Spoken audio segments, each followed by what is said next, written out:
नमस्कार प्यारे साथियों। आज मैं आपको एक ऐसी कहानी सुनाने जा रही हूँ जिसे सुनते सुनते आपकी आंखों में मीठी सी नींद उतर आएगी। तो अब आप अपनी आंखें धीरे धीरे बंद कर लीजिए, एक गहरी सांस लीजिए और अपने मन को बिल्कुल शांत कर दीजिए। बाहर चांदनी रात है, हवाओं में हल्की सी ठंडक है और सब कुछ शांत है। अब बस आप मेरी आवाज के साथ इस कहानी में खो जाइए और धीरे धीरे नींद में सो जाइए। ये है विक्रम वेताल की कहानी। वर्धमान नगर में रूपसेन नाम का राजा राज करता था। एक दिन उसके यहाँ वीरवर नाम के एक राजपूत नौकरी के लिए आया। राजा ने उससे पूछा कि उसे खर्च के लिए क्या चाहिए, तो उसने जवाब दिया, 1000 तोला सोना। यह सुनकर सबको बड़ा आश्चर्य हुआ।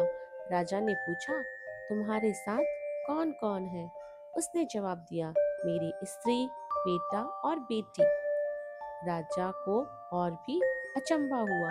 आखिर 4 जने इतना धन का क्या करेंगे? फिर भी उसने उसकी बात मान ली। उस दिन से वीरवर रोज 1000 तोला सोना भंडारी से लेकर अपने घर आता।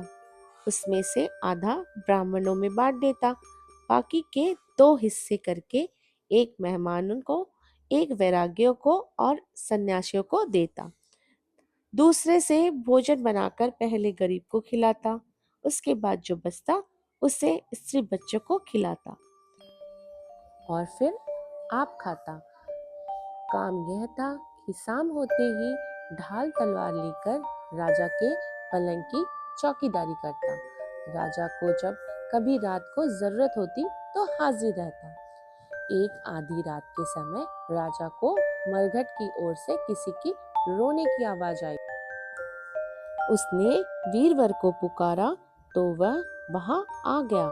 राजा ने कहा, जाओ पता लगा कर आओ कि इतनी रात को हो गए हैं, वहां कौन रो रहा है और क्यों रो रहा है। वीरवर तत्काल वहां से चल दिया। मरघट में जाकर देखता है क्या कि एक सिर पांव तक एक स्त्री कहनों से लदी, कभी नाचती, कभी कूदती और कभी सिर पीट पीट कर रोती, लेकिन उसकी आंखों से एक बूंद आंसू की नहीं निकलती।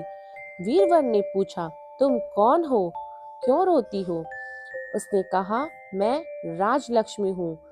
रोती इसलिए हूँ कि राजा विक्रम के घर में खोटे काम होते हैं, इसलिए वहां दरिद्रता का डेरा पड़ने वाला है। मैं वहां से चली जाऊंगी और राजा दुखी होकर 1 महीने में मर जाएगा। सुनकर वीरवर ने पूछा, इससे बचने का कोई उपाय है? स्त्री बोली, हाँ है। यहाँ से पूरब में 1 योजन पर एक देवी का मंदिर है। अगर तुम उस देवी पर अपने बेटे का शीश चढ़ा दो तो विपदा टल सकती है।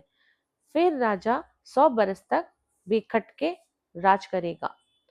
वीरवर घर आया और अपनी स्त्री को जाकर सब हाल कहा। स्त्री ने बेटे को जगाया, बेटी भी जाग पड़ी। जब बालक ने बात सुनी तो वह खुश होकर बोला, आप मेरा शीश काटकर जरूर चढ़ा दें। एक तो आपकी आज्ञा, दूसरे स्वामी का काम, तीसरे यह देह देवता पर चढ़े, इससे बढ़कर बात और क्या होगी? आप जल्दी करें। वीरवर ने अपनी स्त्री से कहा, अब तुम बताओ। स्त्री बोली, स्त्री का धर्म पति की सेवा करने में है।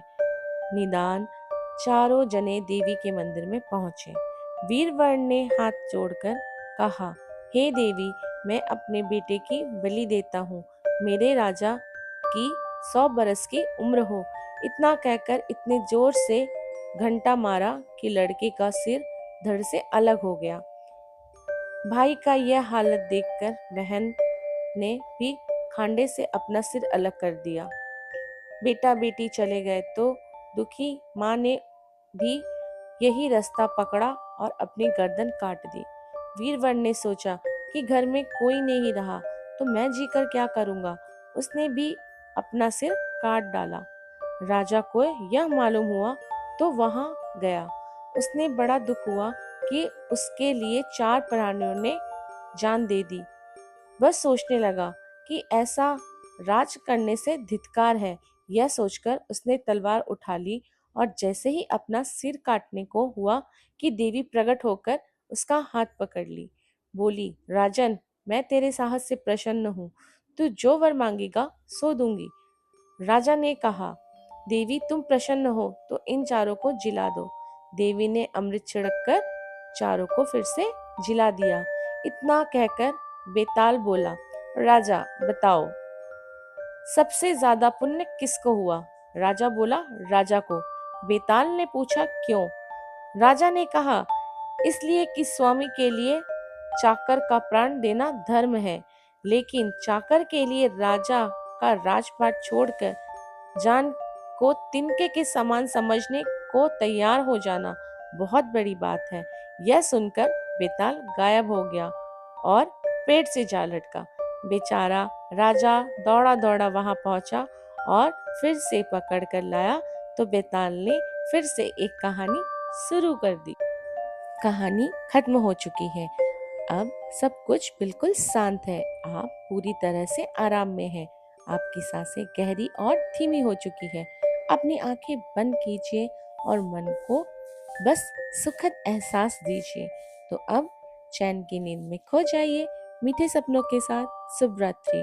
अगर आपको यह कहानी पसंद आई हो तो चैनल को सब्सक्राइब करना ना भूलें।